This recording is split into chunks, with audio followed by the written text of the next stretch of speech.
वेळी दुसऱ्यांना मदतीसाठी धावून जाणे, आर्थिक विचार न करता स्वतःच्या खिशाला चाट देऊन काम करणारे, प्रत्येक कृतीत पुढाकार घेऊन उत्तमोत्तम काम करून कशाचीही अपेक्षा न करता इद न मम म्हणून बाजूला होणारे, श्रावणबाळ होऊन आई वडिलांची काळजी आणि सेवा करणारे आणि आई वडिलांचा आणि बहिणीचा सामाजिक वसा ते पुढे चालवत आहेत उत्तम प्रकारे.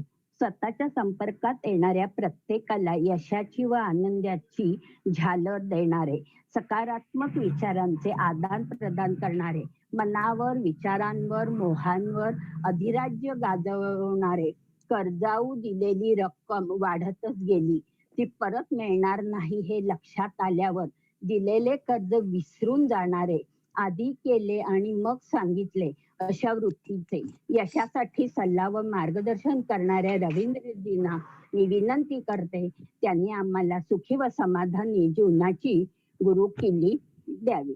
तत्पूर्वी प्रथमच मी आभार मानून घेते. खरं तर आपण आभार शेवटी मानत असतो, पण आज मी आभार पहिलाच मानणार आहे.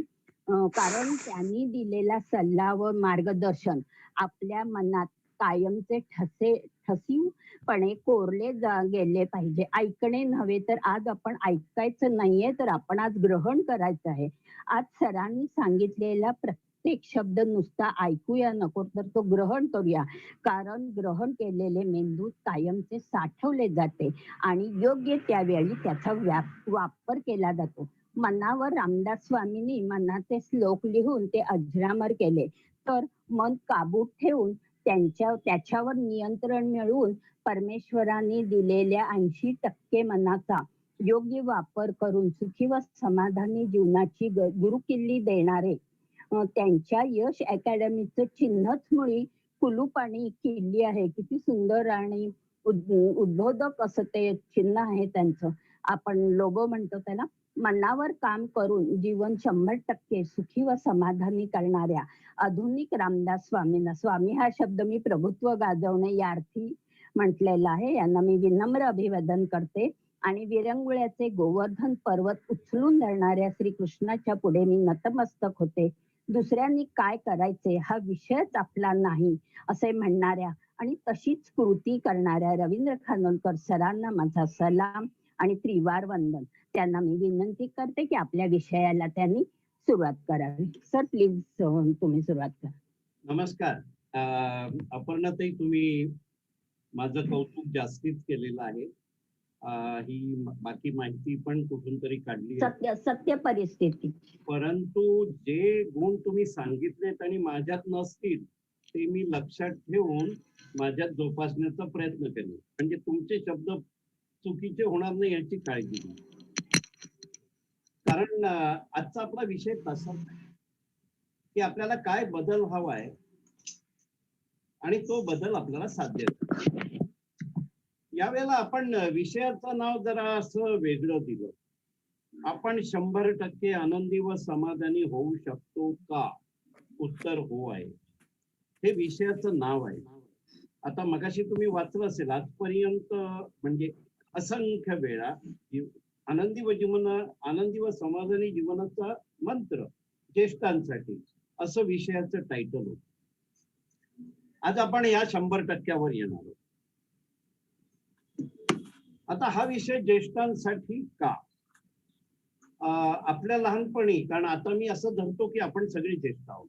आपल्या लहानपणी साधारण ना 60 वर्ष जगला की खूप जगला असं एक म्हटलं जायचं. म्हणजे अशा प्रकारचं एक वाक्य होतं, 60 वर्ष जगला म्हणजे खूप जगला. नंतर ह्याच्यात बदल होत गेला. आमच्या पालकांचं वय 70च्या दरम्यान गेलं आणि आपल्या सगळ्यांची वय आता 90च्या घरात आहेत. डोंबिवलीचे एक रानडे म्हणून, त्यांना एका टीचर्स डे ला वक्ता म्हणून बोलवलं होतं आणि तेव्हा त्यांचं वय होतं 99. दुसऱ्या मजल्यावर राहायचे, गीता बिल्डिंग मध्ये, गीता वीणा अपार्टमेंट मध्ये, बँक ऑफ इंडियाच्या समोर राजाचे. तर मी त्यांना आणायला गेलो. खाली रिक्षा आणून ठेवली होती. 2 शाळांमध्ये जायचं होतं आणि म्हणाले माझी काळजी करू नका, मी उतरतो. दिवसातून 3दा 2 मजले उतरतो आणि चढतो. आणि रिक्षा बघून माझ्यावर हसले. ते म्हणाले, इथून 8-10 बिल्डिंग पुढे जायचंय आपल्याला शाळेमध्ये, तुम्ही वेडे आहात की काय रिक्षा करायला? ते रिक्षावाल्याला त्यांनी जा म्हणून सांगितलं आणि आम्ही चालत तिथे गेलो आणि त्या शाळेत जाऊन सांगितलं की मला शतायू व्हाव असं कोणी चुकूनही म्हणू नका, कारण माझं जीवनाचं टार्गेट 110 वर्षाचं आहे आणि ते सुद्धा तात्पुरतं ठरवलेलं टार्गेट आहे. आता ही मी तुम्हाला एक डोंबिवलीतली रानडे ग्रहस्थांची कथा सांगितली. आपल्यामध्ये आपले ज्येष्ठ जे आके काका आहेत, सगळ्यांना परिचित आहेत, जे दिलासा विरंगुळा केंद्राशी संलग्न आहेत, हे 90 प्लस आहेत. त्यांच्यामध्ये अजूनही आपल्याला एक फारसा छानसा तरुण खळखळता निळकळ म्हणजे देवत्व असलेला एक व्यक्ती मिळतो, पण सरळ साधा. कारण ना देवत्व ओळखता येत नाही. देवत्व म्हणजे काही वेगळं नसतं, ते असंच कुठेतरी तुमच्या आमच्यात असतं. तर आता आपल्याला हा विषय का करायची गरज पडली, कारण साधारण 60च्या दरम्यान सगळे निवृत्त होतात आणि पुढे आपल्याला आता समजा 90 आयुष्य आपण धरलं, तर पुढचे 30 वर्ष हा बोनस आहे. तर हा बोनस कसा जगायचा?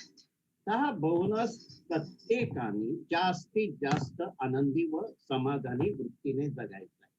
पण एक मनात प्रश्न येतो की हा आनंदी व समाधानी हे ऐकायला सोपं आहे, पण कळतं किंवा वळत नाही, किंवा आपल्या सगळ्या साधुसंतांनी किंवा फिलॉसॉफर्सनी ज्ञानी लोकांनी खूप गोष्टी सांगितलेल्या आहेत. मग त्या सगळ्या काही एकत्रित नसतात आणि मग ह्याच्यावर एकत्रित काम कसं करायचं. आणि हा विषय असाच्या असा मी 2002 पासून राबवतोय, म्हणजे माझी त्याची खूप पारायणं झालेली आहेत आणि मी त्याच्यात ज्ञानी आहे असं म्हणत नाही, पण मला ह्या गेल्या 18-19 वर्षामध्ये सगळ्या सिनियर सभासदांनी ज्ञानी केले. आपण त्या विषयाला जाऊ. सर्वात प्रथम लक्षात घ्यायचं आहे की आपल्याला काहीतरी जेव्हा बदल पाहिजे असतो, तेव्हा आपण आतमध्ये असं घोकायला पाहिजे की हा बदल मिळवण्यासाठी मला बदलायला हवं. अगदी सोपं वाक्य. मला बदल हवा तर मला बदलायला हवं. बदल मला आपोआप मिळणारा असता तर तो आजपर्यंत मिळाला असता. म्हणजे मला काहीही जेव्हा बदल पाहिजे, मला 100% आनंदी व समाधानी व्हायचंय, तर मला त्याच्यासाठी काहीतरी बदलायला हवं. पण आपल्याकडे एक युक्तिवाद असतो की स्वभाव बदलता येतो का? हा युक्तिवादातून बाहेर पडूया. स्वभाव बदलता येतो, कारण स्वभाव म्हणजे सवय असते, सवयीने स्वभाव बनतो. आपल्याला जे स्वार्थाच्या गोष्टी असतात, आळसाच्या गोष्टी असतात, त्या आपण बदलतो. की 60 पर्यंत धावपळ करणारा व्यक्ती ज्येष्ठत्व झाल्यानंतर काय एकदम त्याची काय हालचाल बंद होण्याची शारीरिक जादूची कांडी नसते की याची हालचाल आता 60 वर्ष झाली म्हणजे बंद झाली. पण सोयीस्कररित्या आम्हाला ज्येष्ठ समजतो. आम्ही त्याच्यामध्ये बऱ्याच गोष्टीमध्ये दिरंगाई, आळस नव्याने शिकतो. याचा अर्थ आपल्याला नवीन गोष्टी शिकता येतात. सवय बदलता येते. ह्याच्यासाठी सायन्स, मेडिकल सायन्स काय सांगतं की कुठची गोष्ट आपण सातत्याने 21 दिवस भोगली तर ती आपल्या सवयीमध्ये बदल होतो त्याचा, आणि 22व्या दिवशी पासून ती सबकॉन्शियस माइंड मध्ये जाते. आता कॉन्शियस माइंड मी तुम्हाला फार कठीण हा विषय नाही करणार आहे, कारण एकदा आपण पुढे विषयाला लागल्यानंतर एकदम सोपा आहे. पण एवढं एक समजून घ्या की आपल्या मेंदूचे 2 प्रकार म्हटले जातात, कॉन्शियस माइंड आणि सबकॉन्शियस माइंड. सबकॉन्शियस माइंड म्हणजे आपण जे काही सवयीने करतो. समोरून मोठं वादळी वारं आलं की डोळे आपोआप बंद होतात, कारण हवेतली धूळ डोळ्यात जाऊ, किंवा पटकन काही जर पक्षी जवळून गेला तर आपण बाजूला सरकतो.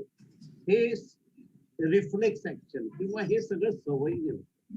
आणि कॉशियसली काय होतं की लिफ्टमध्ये गेल्यानंतर लिफ्टचं बटन दाबतो आपण, आपल्याला ग्राउंड फ्लोअरला जायचंय का कितव्या मजल्यावर जायचंय, आणि ते आपण कॉन्शियस माइंडने करतो.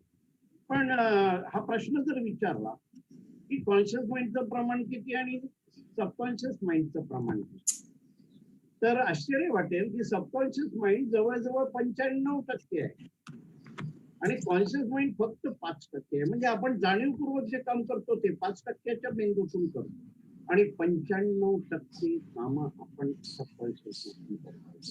म्हणून आता आपण पुढे जे काही आढावा घेणार आहोत त्यातला कुठची सवय आपल्याला बदलायची असेल तर फक्त 21 दिवस ती सातत्याने भोगायची, त्याच्यात सुटी नाही घ्यायची.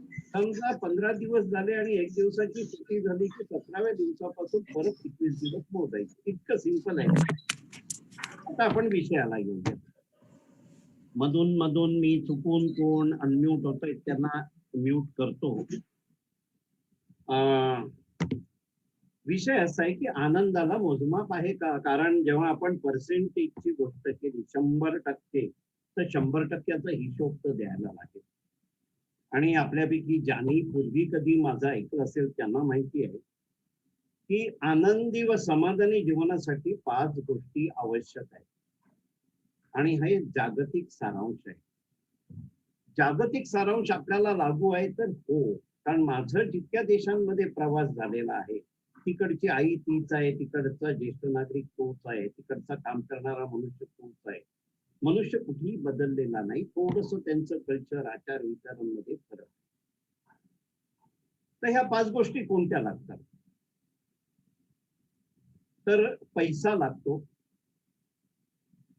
त्याच्यानंतर काहीतरी निर्मिती लागते,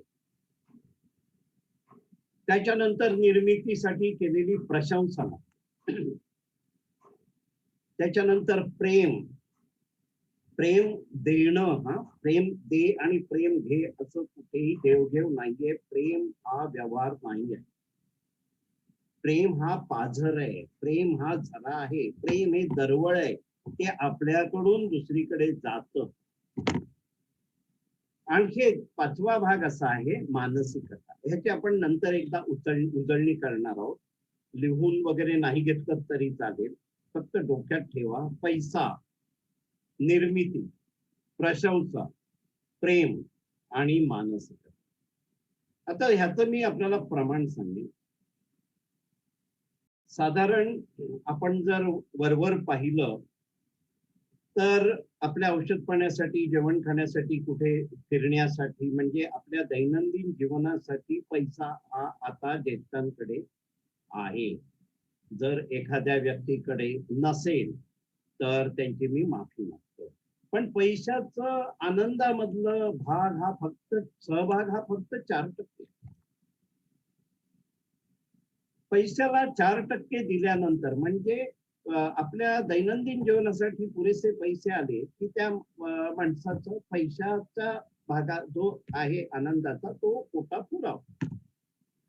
आता आपल्या दिलासा विरंगुळा केंद्रामध्ये आपण पहिल्यापासून एक आग्रहाने धरलाय की कला जोपासायची. आणि आपल्या व्हॉट्सअप ग्रुपवर आता ह्या वर्ष 1.5 वर्षात अशी परिस्थिती आहे की एखाद्याचं गाणं आलं की त्याला 8-10 जण प्रशंसा करतात. म्हणजे नुसते थम्स आणि लाईक नाही देत, त्याच्याबरोबर शब्द असतात. निर्मिती केली की प्रशंसा आली, काहीही निर्मिती केली पण प्रशंसेसाठी निर्मिती करायची. किती एकदम सिंपल आहे. निर्मिती केली की प्रशंसा आपोआप येते, पण प्रशंसेसाठी निर्मिती करायची. म्हणजे मला कोणी लाईक केलं, मला कोणी काय रिस्पॉन्स दिला, हा विषय आपला नाही करायचा. आपण निर्मिती करत जायचं, त्याला रिस्पॉन्स मिळतो. काही रिस्पॉन्स आपल्याला बोलून दाखवले जातात, काही बोलून दाखवले जात नाही. पण पैशाला जर 4% आहे तर निर्मितीला 7% आहे, 7. पण निर्मितीला 60% आहेत तर प्रशंसेला 8% आहेत बघा. आज आमच्याकडे मी जरा मधून मधून दिलासा विरंगुळा केंद्राचा का उल्लेख करतोय, कारण दिलासा विरंगुळा केंद्राच्या रचनेमध्ये आणि त्या चालवण्यामध्ये हा प्रामुख्याने हा मुद्दा घेतलेला आहे की आमचा प्रत्येक ज्येष्ठ हा जास्तीत जास्त आनंदी व समाधानी व्हावा. तर आमच्याकडे हे कला आणि प्रशंसा चालते. पण बरेच ज्येष्ठ आहेत ते असं म्हणतील माझ्याकडे काय कला आहे किंवा मी काय निर्मिती करू शकतो. तर असं नाही आहे. समजा 15 वर्षापूर्वी मावशी म्हणून जर तुम्ही पुरणपोळ्या केल्या असतील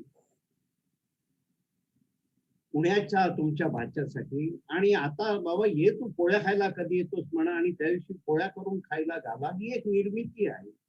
आणि त्यांनी ढेकर देत म्हणत सांगितलं मावशी 4 बांधून दे. कारण परत मला 3 महिने तुझ्या हातच्या पोळ्या खाता येणार नाही, ही प्रशंसा आहे. त्यामुळे आपल्याकडे जे आहे प्रत्येकाकडे बरंच काही आहे, बागकाम करता येतं. आणि ह्याच्यात मी एक छोटस उदाहरण देईल. आपल्या डोंबिवलीतले शिवमंदिरला राहणारे एक ग्रस्त आहेत. रिटायर झाल्यानंतर ते काय करायचे, हस्तकलेमध्ये प्रवीण होते ते. म्हणजे कागदापासून विविध वस्तू बनवणे, आणि ह्या वस्तू मुलांना आवडतात. ते काय करायचे, दररोज 100-150 कागद घेऊन कोणत्याही गार्डन मध्ये जायचे. हे काका दिसले की मुलं लाईन लावायचे आणि मला बोट बनवून द्या, मला हत्ती बनवून द्या, मला गणपती बनवून द्या. आणि दररोज 2 तास या सद्ग्रस्ताचं काम असायचं. याच्यातून आपल्याला कळलं असेल, कला प्रत्येकाकडे असते, त्याचा शोध वेध आपल्याला घ्यायचा आहे.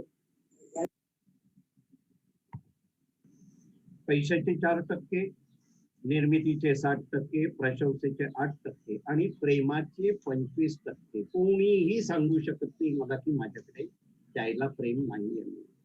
प्रेम व्यक्तीवर करा, लहान मुलांवर करा, रस्त्यावरच्या कोणत्याही व्यक्तीवर करा, प्राणी मात्रांवर करा, फळांवर करा, फुलांवर करा, निसर्गावर करा. प्रेम पाझरून जाऊन दे. प्रेम ही द्यायची वस्तू आहे आणि प्रेमाचे तब्बल 25% आपल्याला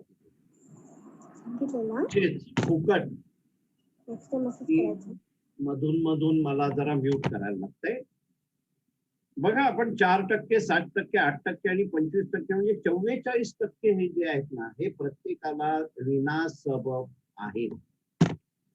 पण पुढची 56% एका कॅटेगरीमध्ये राहतात. त्याला म्हटलेलं आहे मानसिक. त्याच्यात काय आपण 56% मायनस नसतो.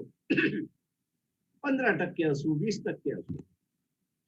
म्हणजे माझा असा समज आहे, सॉरी, म्हणजे फक्त काहीतरी कलागुण जोपासून निर्मिती केली आणि त्याची प्रशंसा झाली तर आपण 80% नक्कीच प्रत्येक जण आनंद होतो.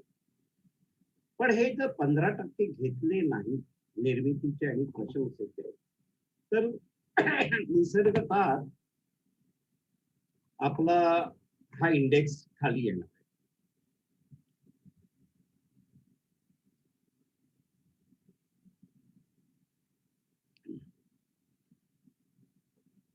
आता ह्या 3 गोष्टी आहेत बघा. प्रेमाचा विषय आपण पकडूया नको, पैशाचा पकडूया नको, निर्मिती बरोबर प्रशंसा आली आणि मानसिकता. आता ही साध्य करण्यासाठी आपल्याला हा विषय ज्येष्ठत्वात का आला, कारण आपण तोपर्यंत सिनियर सिटीजन नव्हतो. साधारण 60च्या आतमध्ये आपण, एक उदाहरणासाठी म्हणूया, आपण इतके सक्षम होतो ना. करता पुरुष, घरातली करती स्त्री, सक्षम, वेळ नाही, कामात व्यस्त, धावपळ. किंवा जरी हा कलागुणाचा भाग आहे ना, तो तुमच्या कामाने व्यापलेला, पण मानसिकता खराब करण्यासाठी वेळच नव्हता. आता मानसिकतेचा भाग आपण जरा डिटेल मध्ये चेक करूया.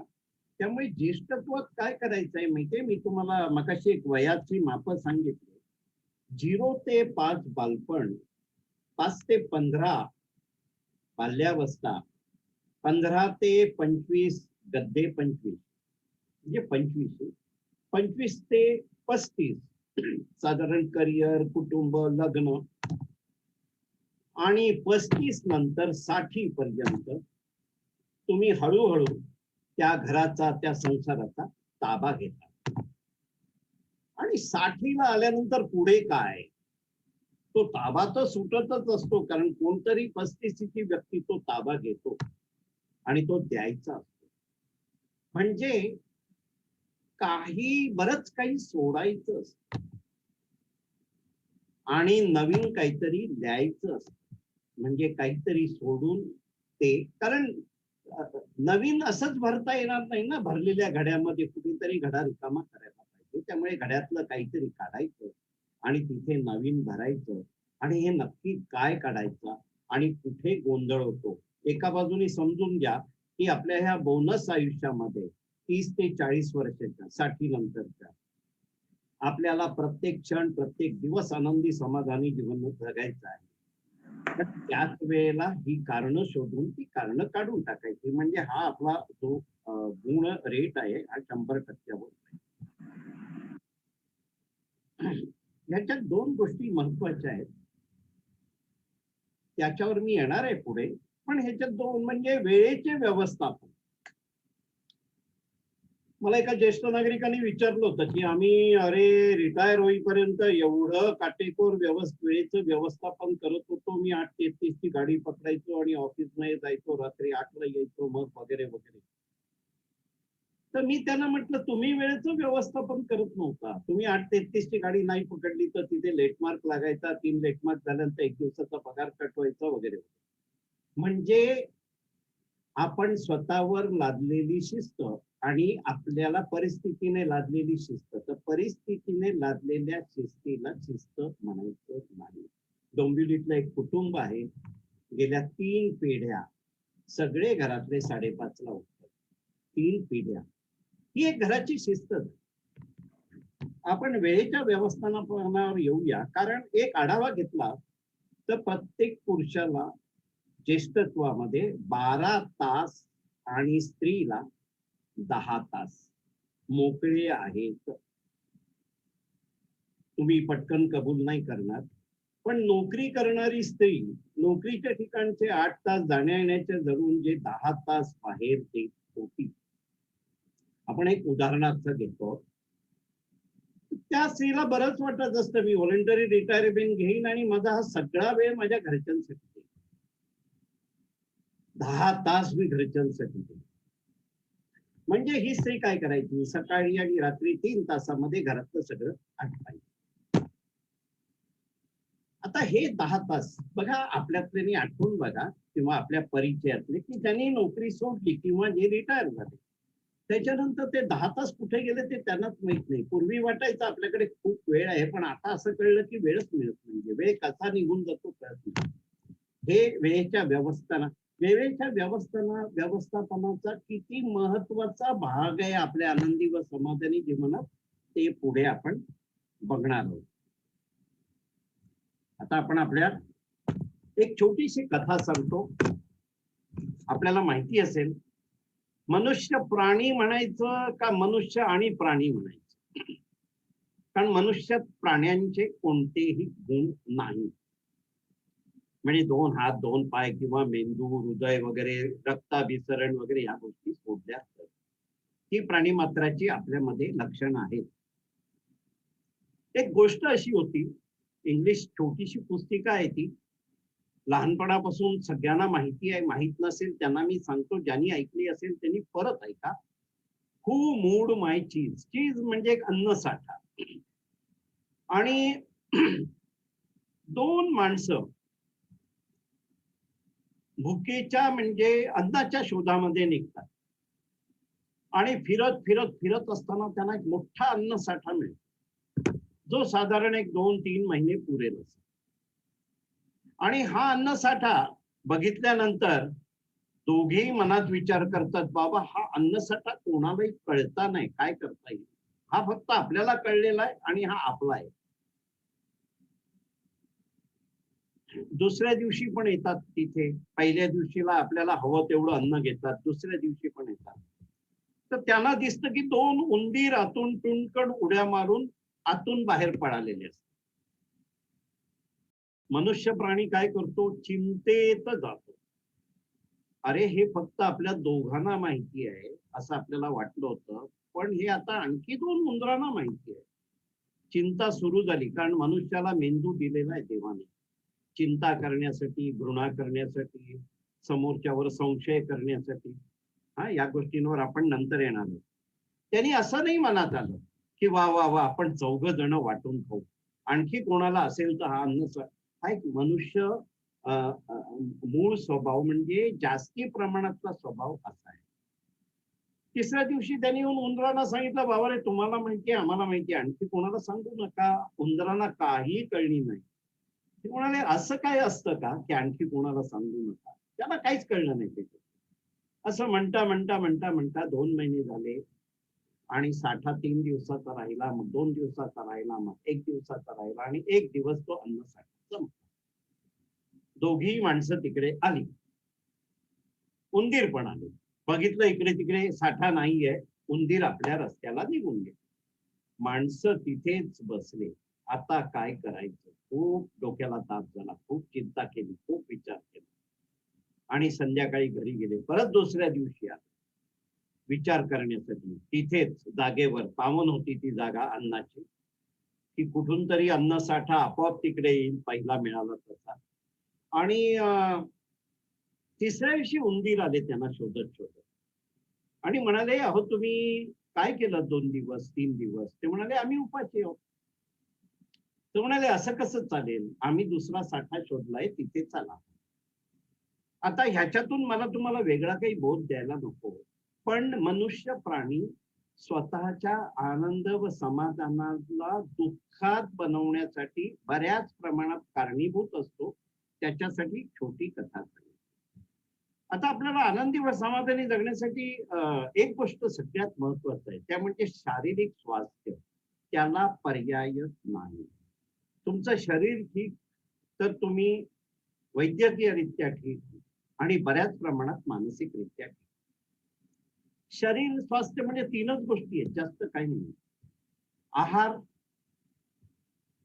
काय खातो आपण आणि किती खातो. विहार म्हणजे व्यायामाचा भाग आला. नेहमी 40 ते 45 मिनिटं चालावे. सोपा व्यायाम, इकडे तिकडे बघून मस्तपैकी कळत नाही व्यायाम केल्यासारखा. शुद्ध हवा मिळते फुफ्फुसांना आणि मेंदूला प्राणवायू जातो फुफ्फुसांकडून आणि ते 40 ते 45 मिनिटं आपल्याला आरामात पुरतात.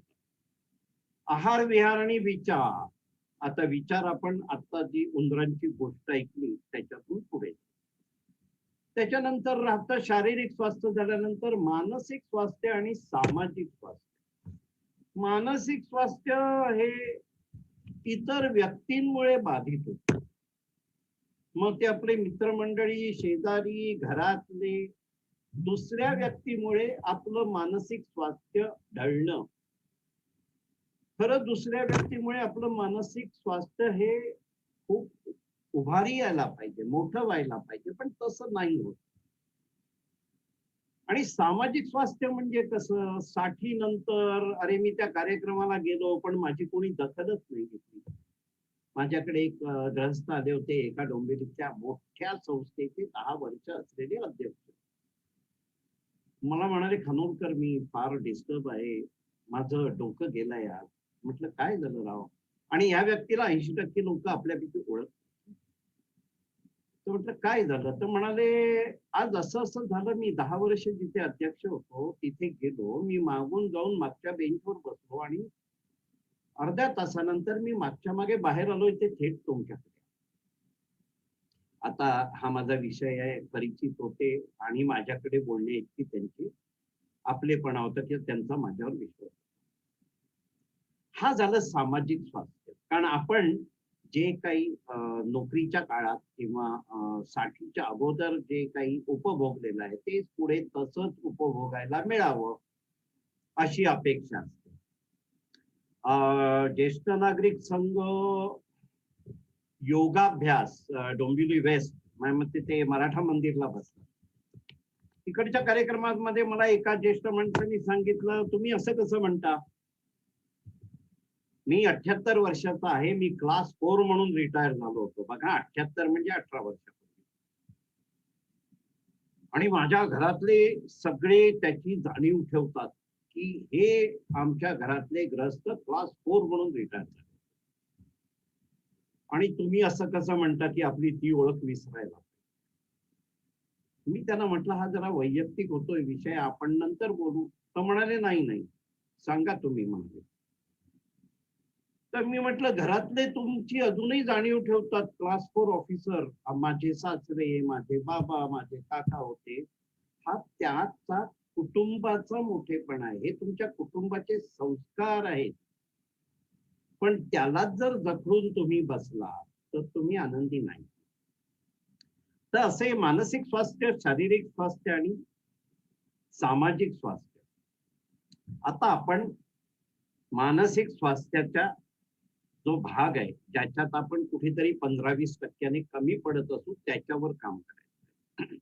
आपला उद्देश हा आनंदी व समाधानी जगणं म्हणजे फर्स्ट क्लासने पास होणं 60%, डिस्टिंक्शनने पास होणं 70-80% वगैरे असा उद्देश नसून आपलं उद्दिष्ट हे 100% आनंदी होणं. सर्वात प्रथम प्रत्येकाने मनात ठासून घ्यायला पाहिजे की माझ्या आनंदाला मीच जबाबदार आहे, आणखी कोणीही माझ्या आनंदाला जबाबदार नाहीये. किती सोपं आहे बघा. जर मला कळलं की हे काम आहे ना, म्हणजे आता दिवाळीच्या साफसफाईवरून जे व्हॉट्सअपवर फिरतं की माझ्या घराची सफाई मलाच करायची आहे, मग नाही ते ओझं वाटत. आपल्याला माहिती आहे आपलंच काम. तसंच जर आपण मनाने ठरवलं की माझ्या आनंदाला फक्त मीच जबाबदार आहे, इतर कोणी नाही, माझी बायको नाही, माझा नवरा नाही, माझी मुलं नाही, सुना नाहीत, मुली नाही, जावई नाही, कोणी नाही, शेजारी नाही, मित्र नाही, ज्यांनी क्लेश दिलाय ती लोक नाही, माझ्या आनंदाला जबाबदार मीच. हे आधी विनाअट मान्य करायचं. विनाअट म्हणजे असं झालं तर हे वाक्य बरोबर आहे, खानोलकरांनी सांगितलं खरं, पण ते माझ्या बाबतीत होणार नाही, मी अपवाद आहे. कोणीही स्वतःला अपवादात टाकू नका.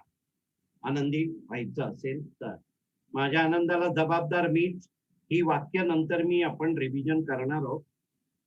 स्वतःवर प्रेम करा, ते स्वार्थीपणाचे नाही. ज्येष्ठ बरेच असं समजतात की ज्येष्ठत्वात पण आपणच तो संसार खेचला पाहिजे, म्हणजे आपण ओढाताण करून आपल्याला जीवाला त्रास देऊन आपल्या मुलांचं नातवंडांचं आपण तसंच केलं पाहिजे. मला एक प्रश्न विचारायला आवडेल की तुम्ही जेव्हा संसार थाटले गावावरून येऊन किंवा तेव्हा प्रत्येकाचे आई वडील सासू सासरे बरोबर होते का? नाही. हा खूप मोठा बदल आहे आणि हा कुठेतरी आपल्याला मोठ्या प्रमाणात आनंदाच्या विरुद्ध दिशेला नेतो. कारण निसर्ग दत्त 18-20 वर्षाचं मूल झालं की तो वेगळा आहे, व्यक्ती म्हणून वेगळा आहे. आणि 15 वर्षापासून म्हणून 15 ते 25 जे मगाशी गद्दे 25 म्हटलंय, ती मुलं विचित्र वागतात असं पालकांना वाटतं, पण ते विचित्र वागत नसतं. एवढे हार्मोनल चेंजेस असतात, एवढा इगो, गर्व एवढा ताट झालेला असतो आणि मग तो क्लॅश असतो. तर साधारण स्वतःवर प्रेम करा आणि स्वतःवर प्रेम करणं हे आपण हा विषय अर्धा सोडलाय, मी पुढे घेणार आहे. स्वतःवर प्रेम करा आणि स्वतःवर प्रेम करणं हे स्वार्थीपणाचं नाही. कारण प्रत्येक ज्येष्ठाने हे समजून घ्यायचंय की तुम्ही ठीक तर घरात आनंद आहे, तुम्ही आजारी तर घरात आनंद नाहीये. त्यामुळे स्वास्थ्य प्रत्येकाने स्वतःच स्वार्थ मेंटेन करायचंय. मगाशी आपण म्हटलं शारीरिक स्वास्थ्यामध्ये एक गोष्ट राहिली आहे, आहार विहार विचार आणि आपली असलेली डॉक्टरांनी दिलेली औषधं, हे 4 भाग येतात ज्येष्ठत्वामध्ये. आता 2 मुद्दे झाले आहेत. माझ्या आनंदाला मी जबाबदार आहे, स्वतःवर प्रेम करा, ते स्वार्थाचे नाहीये. तिसरा मुद्दा आहे, आनंदी राहणं ही सवय बनवा, मेक इट अ हॅबिट. कारण आपण सवय बदलू शकतो. मग अशी बघितलं 21 दिवसात कोणतीही सवय घालवता. कशी घालवायची ते पण आता मी सांगतो, कारण नंतर तो राहून जाईल मुद्दा. की आता समजा सकारात्मकता मला अंगी बाणायची आहे आणि माझा फार नकारार्थी विचार आहे. सकारात्मक हा पुढचा मुद्दा आहे. तर काय करायचं, पहिले 2 दिवस ना सकाळी उठल्यानंतर आधी त्याची आठवण करायची, आजपासून मी नकारात्मक कोणताही विचार करणार नाही. आणि दर 1 तासाने स्वतःला हलवा आणि बघा मागच्या 1 तासामध्ये मी काही नकारात्मक विचार केला. फक्त 2 दिवस करा. तिसऱ्या दिवशी भले तुम्ही नकारात्मक विचार केलेला असेल त्याची आठवण करा, कारण तुम्ही मेंदूला सांगताय की मी नकारात्मक विचार नाही करायचं ठरवतोय. तिसऱ्या दिवशी सकाळी एकदा ठरवा, 2-3 तासांनी एकदा, त्याची आठवण करा. दुपारी करा, संध्याकाळी करा आणि रात्र करा. म्हणजे दिवसातून 4-5. आणि 4 दिवसानंतर सकाळ नंतर दुपार आणि दुपार नंतर रात्र.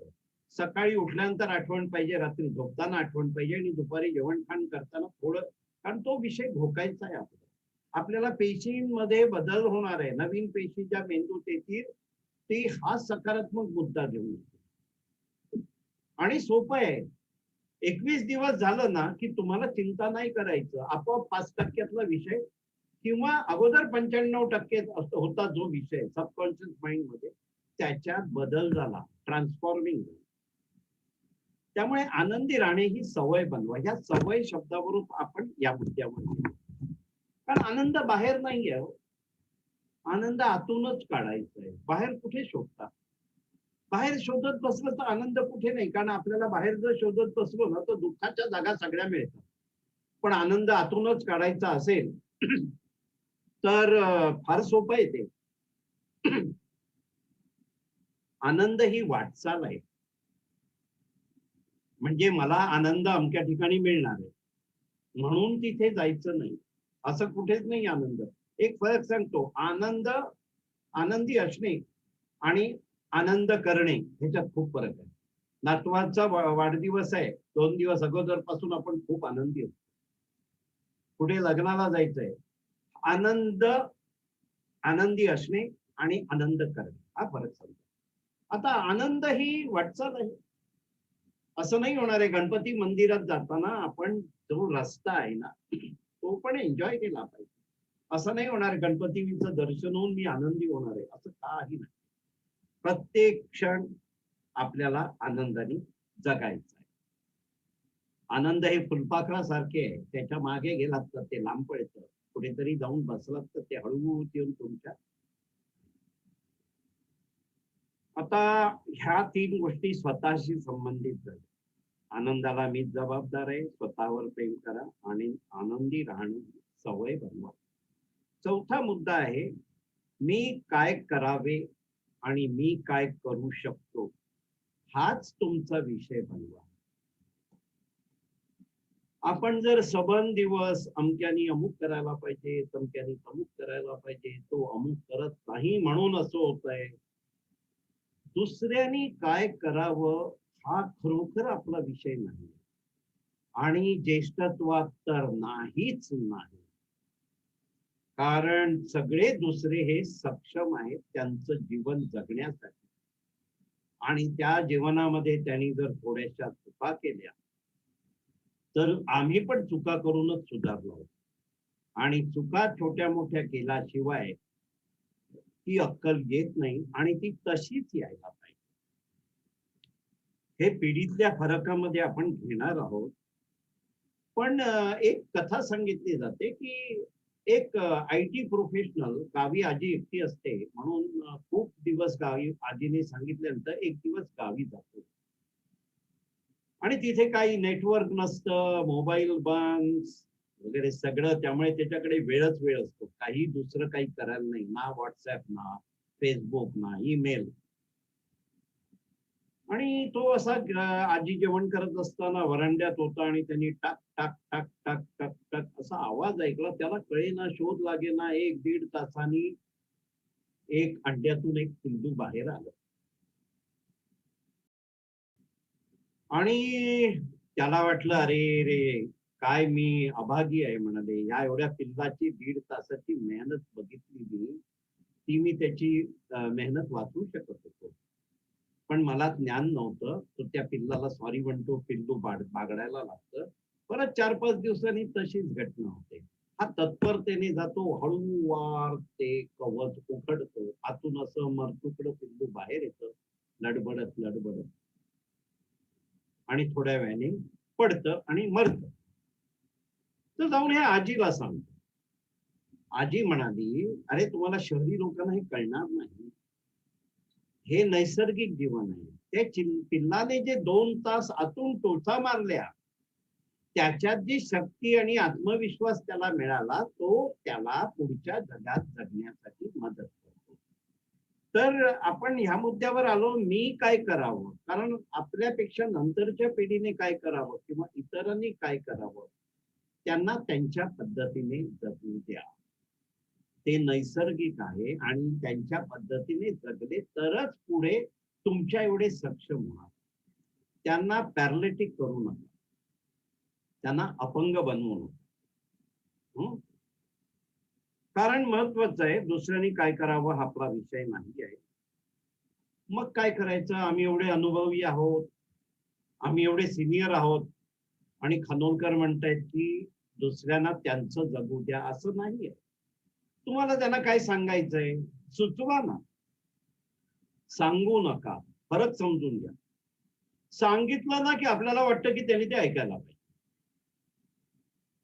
समजा मी डोंबिवलीमध्ये राजाजी रोडला आहे आणि मला कोणीतरी विचारलं स्टेशन कुठे आहे, तर मी त्याला सांगतो या दिशेने जा, पुढे डावीकडे वळ आणि मग ते स्टेशन. हे आपण काय करतो, सुचवतो त्याला स्टेशन कुठे आहे, सांगत नाही. सांगितलं असतं तर आपण त्याच्या मागे मागे गेलो असतो, तो बरोबर स्टेशनवर जातो की नाही बघा. हा फरक समजून तो आपल्या वागण्यात आला. ज्येष्ठांनी इतरांना म्हणजे इतर ज्येष्ठांना आणि आपल्यापेक्षा लहान मंडळींना सुचवायचं आणि सुचवून विसरून जायचं. कदाचित पहिल्या वेळेला तुम्ही सुचवलं, काही मान्य झालं नाही आणि दुसऱ्या वेळेला त्याची किंमत कळते, तिसऱ्या वेळेपासून त्या सुचवण्याचा उपयोग होतो. सांगितलं तर इगो जागा होतो. बरं, दुसऱ्याच्या आनंदाची कधी तुलना करू नका. त्याच्या घरात असं आहे म्हणून तो आनंदी आहे असं नसतं. त्याच्या बुडाशी काय प्रॉब्लेम आहेत, काय अडचणी आहेत ते आपल्याला नाही माहिती. आता काही सोप्या मुद्द्यावर येऊ द्या. सकारात्मक मगाशी घेतला आपण, एकदम सोपं गणित आहे. ही सकारात्मकता आपला दुप्पट ताकदीने लाभ देते आणि नकारात्मकता आपल्याला दुप्पट ताकदीने नुकसान करते. आता ही ताकद कुठून येते? अगदी सोपी, बऱ्याच काळापासून चालत असलेली इंग्रजीतली म्हण आहे, थिंक पॉझिटिव्ह गेट पॉझिटिव्ह. सकारात्मक विचार करा आणि सकारात्मक त्याचा रिझल्ट घ्या. म्हणजेच काय, नकारात्मक विचार करा आणि नकारात्मक विचार. आपण काय करतो, एखादा विषय जेव्हा करायचा असेल तो सकारात्मक करायचा का नकारात्मक करायचा, आपण असतो 50% वर. पण आपण सवयी, एखादा जर नकारात्मक विचार करणारा असेल तर तो पटकन त्याचा नकारात्मक भाग शोधायला, आणि सकारात्मक विचार करणारा असेल तो सकारात्मक भाग शोधतो. पण एक फार महत्वाचा भाग आहे आणि हे मी सांगितल्यानंतर बऱ्याचशा ज्येष्ठांना तो पटतो. आम्ही म्हणतो वास्तू म्हणते तथास्तु. कितीतरी सोपं आहे बघा. जर वास्तू म्हणते तथास्तु, तर आपण जर नकारात्मक विचार केला तर वास्तू बिचारी काय म्हणणार, वास्तूला नाही अक्कल तेवढी. तो म्हणतो तुझ्या मनातलं आहे तसं म्हणतो. आणि आम्ही विचार कधी करतो, भाजीला जाताना, बाजारात जाताना नाही करत. आम्ही घरात बसल्यानंतर करतो, ऑफिसमध्ये गेल्यानंतर करतो, किंवा चक्क देवळात बसून पण हाच विचार करतो, नाही रे देवा मला माहिती आहे तू काय माझ्याकडे लक्ष देणार. पण देव काय करायच्या अगोदर तिकडची वास्तूच म्हणते तथास्तु, तुझ्या मनात आहे तसं म्हणते. तर हा फार महत्वाचा भाग आहे. सकारात्मकता अंगीकारायला पाहिजे, तर आपल्याला खूप पटीने त्याचा लाभ होतो. कारण आपण ज्याला लक म्हणतो त्याला इंग्लिशमध्ये स्पिरिच्युअल गाईड्स म्हणतात. आणि स्पिरिच्युअल गाईड्स काय करतात, तुम्ही विचार कराल त्याला सपोर्ट करतात. म्हणजे लक तिथे सपोर्ट करतो. तुम्ही नकारार्थी विचार केलात तर लक तुम्हाला आणखी नकारार्थी नेतो, आणि सकारात्मक विचार केला तर ते स्पिरिच्युअल गाईड्स तुम्हाला, हे मी खूप पद्धतीने पटवलंय. आणि हे असंच आहे. मगाशी आपण पिढीतल्या फरकावर होतो. आमच्या वेळेला पण आमचे पालक सांगायचे, अरे आमच्या वेळेला पण पिढीतला फरक.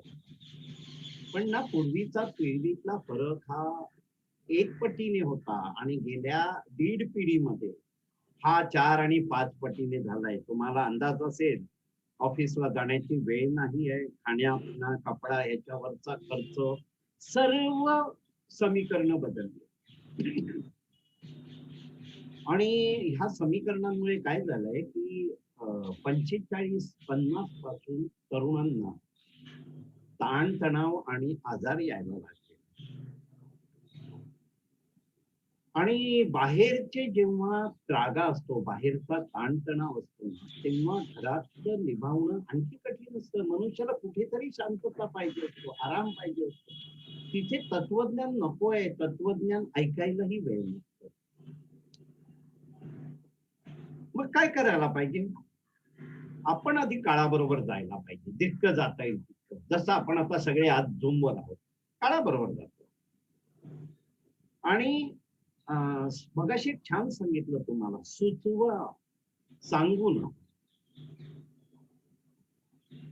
आणि त्याला ना अलिप्तता म्हणता येईल. अलिप्त म्हणजे मी आता त्यांच्याकडे लक्ष देणार नाही, मी त्यांच्या भानगडीत पडणार नाही, असे शब्द नकोय. अलिप्त म्हणजे आळवावरचं पाणी, आपण तिथे राहायचं पण त्याच्यात मिक्स, कितीतरी सोपं आहे.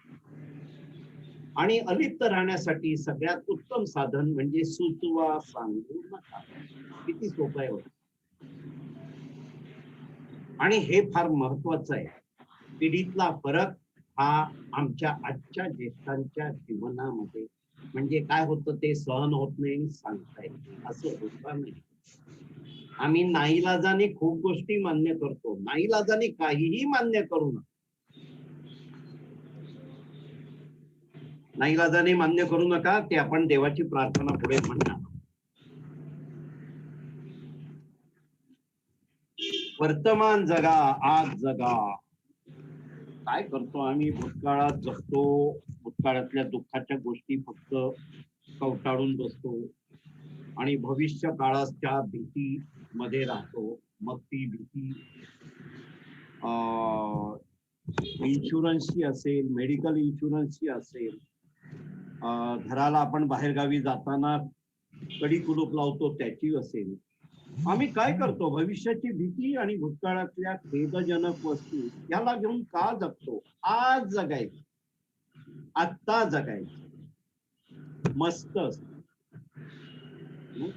फक्त वर्तमान जगा, आज जगा. आज जगा म्हणजे पुढचे 30 वर्ष जगायचंय. पण एक एक दिवस करत ना, तर असे दुःखी कष्टी राहिलात तर एक दिवस एक वर्षासारखं वाटतं.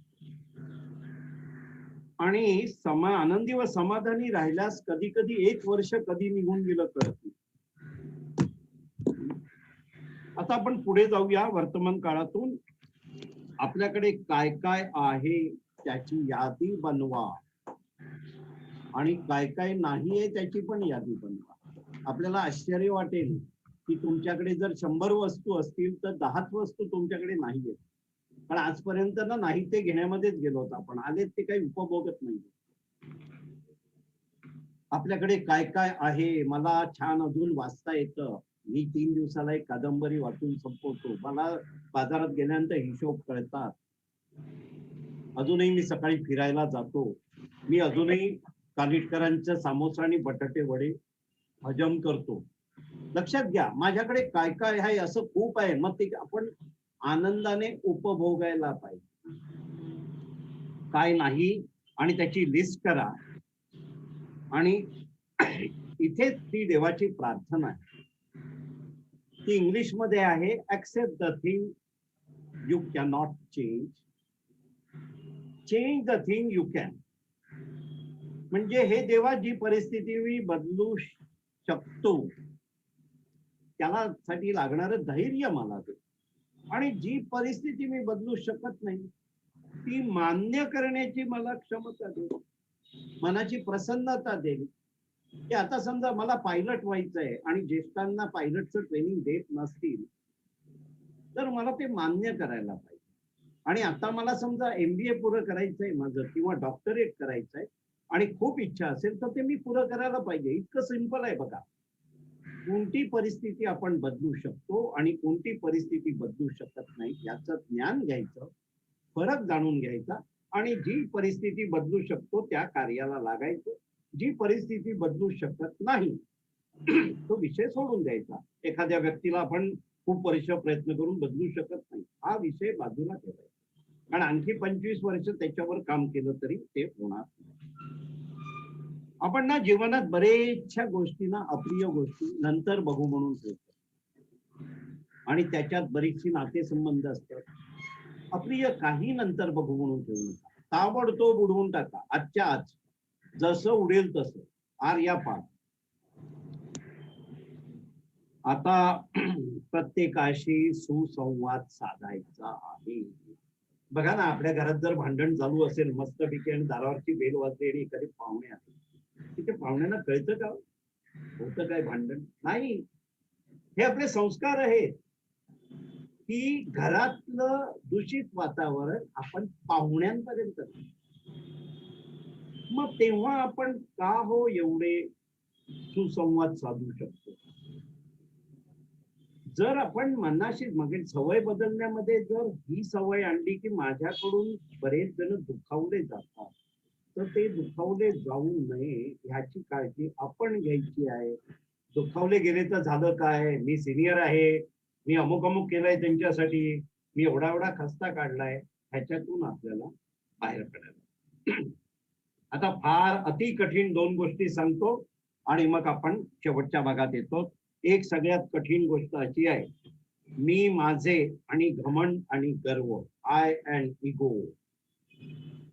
हे सूक्ष्मपणे म्हणजे माझ्यात पण आणि प्रत्येकात सूक्ष्मपणे बसलेले, ते एक एक निवडून काढायला लागतं की इथे मला कुठे इगो आला का, इथून मला कुठे इगो आला का, याचं मला वाईट का वाटलं, मला कुठे गर्व आला का, माझा हा माझा मी दुखावला गेला का.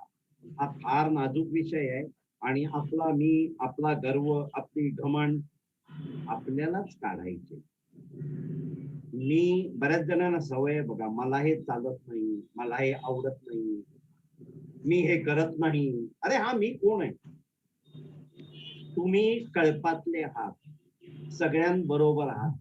आपल्याला अलिप्त करून आपण मोठे नाही होत, आपण इतरांपासून दूर जातो आणि दुःखी होतो.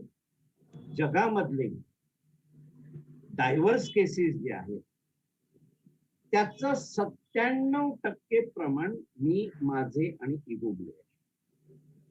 जेवढे तंटे आहेत दोन व्यक्तीतले, त्यातही 97% प्रमाण. आणि ज्येष्ठत्वात काय असतं, आपण काहीतरी एक साध्य केलेलं असतं 60 सालापर्यंत आणि नंतर तेच उगाळत असतं. हा एक जरा महत्वाचा मुद्दा आहे, त्यावर प्रत्येकाने काम करायचंय. आणि ह्या गोष्टीवर काम करण्यासाठी एक साधन आहे, ते मी तुम्हाला, अशा सगळ्या माणसांची यादी करा ज्यांच्याशी आपले संबंध काही ना काही कारणाने बिघडलेले. अगदी सोपा एक्झरसाइज. मगाशी एक एक्झरसाइज तुम्हाला सांगितलं की आपल्याकडे काय काय आहे त्याची यादी करा. 100 125 झाले पाहिजे आयटम. मग कळतं अरे जीवनाचा अर्थ इथेच आहे, मी कुठे ते शोधत. तसंच आपल्याकडून जी लोक दुखावली गेली आहेत किंवा आपण कोणाला दुखावलंय, ह्या सगळ्यांची यादी करा आणि टिपून टिपून एकेका माणसाला माफी मागा किंवा माफ करा. माफी मागणं आणि माफ करणं हे काही कमकुवत माणसाचं काम नाही, हे सगळ्यात बलाढ्य माणसाचं काम. आणि ज्या वेळेला आपल्याला हे केव्हा कळेल, आपल्यातला मी आणि माझं आणि इगो आपण शोधू, तेव्हा कळतं की माफ करणे आणि माफी मागणे अरे सोपं होतं. मी उगाच गेले 20 वर्ष एवढ्या लोकांची दूर राहिले माझी माणसं का, तर थोडासा कुठेतरी म्हणजे थोडीशी बेवफाई म्हणून एक पिक्चर होता, असे सगळे मेरा जीवन कोरा कागज तो पण पिक्चर, की कुठेतरी आयुष्याच्या तिसीला केलेलं गुन्हा, गुन्हा म्हणजे काय गैरसमज, हा 60ला उलगड होतो. म्हणजे 30 वर्ष मग जगलो कसे आपण. तर हा सोपा आहे. नात्यांच्या बाबतीत सांगितलं ना, तर आपण खूप चुका करतो आणि स्वतःला माफ करतो, पण समोरच्याची एक चूक आपल्याला सलते, सलते म्हणजे टोचते. आणि नाते संबंध आहेत ना, ते नैसर्गिक मृत्यूने मरत नाही, त्यांचा खून होतो असं म्हणतो. म्हणजे मगाशी आपण विषय जे कव्हर केले ते, त्या आनंदी होण्यासाठी सर्वात सामर्थ्यवान माफ करणे, माफी मागणे. तुम्हाला माहिती आहे आपली नख वाढली तर आपण काय करतो, बोट कापतो का नख कापतो? इतकं सोपं आहे नाते सांभाळणं. आता मी सगळ्यात महत्वाच्या मुद्द्याला येतोय पुढच्या 2-3 मिनिटात आणि आपण उत्तरार्धात जातोय. मग मी तुम्हाला आतापर्यंत झालेले पॉइंट सांगेन, दाखवीन आणि त्याच्यानंतर आपण प्रश्नोत्तरांकडे जाणार. हम्म? तो मुद्दा म्हणजे असा, ज्येष्ठत्वात स्वतःची ओळख. मगाशी तुम्हाला एक 78 वर्षाच्या ज्येष्ठाचं उदाहरण ही माझी ओळख आहे का? सुभाष कौजलगीकर, अरे छान कराओकेवर गाणं म्हणतात, ही ओळख आहे. मला सुभाषराव तुम्ही समोर दिसले. डॉक्टर शुभदा खटावकर, आज काय याही वयात म्हणजे ते खूप ज्येष्ठ आहेत मलाही. आज हे बक्षीस, उद्या ते बक्षीस, गाण्याचं बक्षीस, अभिनयाचं बक्षीस, वक्तृत्वाचं बक्षीस, लेखाचं बक्षीस. म्हणजे कधी कधी वाटतं की बक्षीस इतरांची ती उरवली असतील. ही ओळख झाली. मी कोण आहे, तर मी आज काय करतो ती ओळख पाहिजे. आणि आपल्याकडे असे देवाच्या दयेने माझ्या विरंगुळा केंद्रामध्ये, मी माझ्या म्हणतोय, आपल्या विरंगुळा केंद्रामध्ये हे अहोभाग्य लाभलेलं आहे की प्रत्येक जणाची एक ओळख आहे. अग्निहोत्री आहेत, शरद अग्निहोत्री. मगाशी त्यांनी मला सांगितलं तुमचा चेहरा दुसरा दिसतो. भूतकाळाच्या ओळखीमध्ये ते नाही म्हणत मी RCF ला होतो म्हणून, झाला भूतकाळ खूप वर्षापूर्वी. तर भूतकाळ पुसून टाकायचा आहे ओळखीचा. पण ही ओळखच आपल्यामध्ये मी माझं इतकं भरते. मग आता ज्येष्ठत्व स्वतःची ओळख कशी ठेवायची? बघा, आता आपण पहिल्या मुद्द्यावर जातो की आपण म्हटलं वेळेचं व्यवस्थापन, आणि त्याच वेळेला म्हटलं की प्रत्येक रिटायर्ड स्त्रीला 10 तास आहेत आणि रिटायर्ड पुरुषाला 12 तास आहेत. तर या 10 आणि 12 तासामध्ये रिटायर होईपर्यंत तुमचे हेवे दावे दुःख कमी का होतं माहितीये? कारण की मानसिकता नेगेटिव्ह मायनस मानसिकता जोपासायला तुमच्याकडे वेळ नव्हता. आणि आता जो वेळ आहे त्याच्यात आम्ही काय करतो, मानसिकता आमची खराब करत असू तर हे 10 तास किंवा 12 तास अशा रीतीने गुंतवा. त्यातला प्रत्येक मिनिट पर मिनिट एफिशियंट हा कशाला तरी लागला पाहिजे. मला कधी कधी दुःख वाटतं, आपल्या गुरुवारच्या दिवशी अख्खं गाणं कराओकेवर बसवून येतात आणि त्यांना आम्ही सांगतो 2च कडवे म्हणून. तो खूप मेहनत घेतात, आठवडाभर ठरवतात मी कोणतं सोमवारला कोणतं गाणं म्हणणार, मी बुधवारला कोणतं ड्युएट म्हणणार, मी गुरुवारला कोणतं गाणं म्हणणार. पण ही जी मेंटल ऑक्युपन्सी आहे, एक वेळ तुम्हाला दिलासा विरंगुळा केंद्रामध्ये 2च कडवी म्हणायला लागली, तर ह्या आठवड्याभराची जी मेंटल ऑक्युपन्सी आहे, मेंटल ऑक्युपन्सी म्हणजे आपलं मेंदू, आपलं हृदय हे कशात तरी सकारात्मक गोष्टीमध्ये अडकलं जातं. आणि ते जर अडकवलं नाही तर मग जरा कठीणच आहे. तर हा विषय आता आपल्याला 100% मिळण्यासाठी काय करायचं? आपल्याकडे 4% आहे, 25% प्रेमाचे आहेत, 60% आणि 8% निर्मितीचे आणि प्रशंसेचे आहेत. आणि ज्याच्यासाठी आपल्याकडे कमीत कमी 10 तास आहेत दिवसाचे, आणि 56% मानसिकतेवर आपण बोललो. मी आता हे जे आपले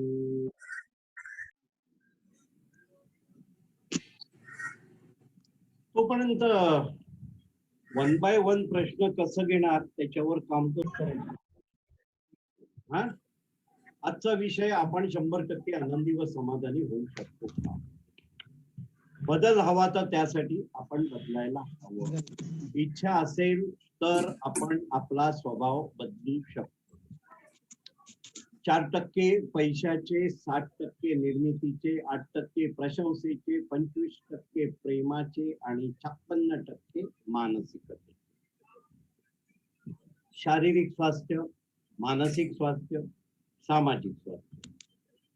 माझ्या आनंदाला मीच जबाबदार आहे.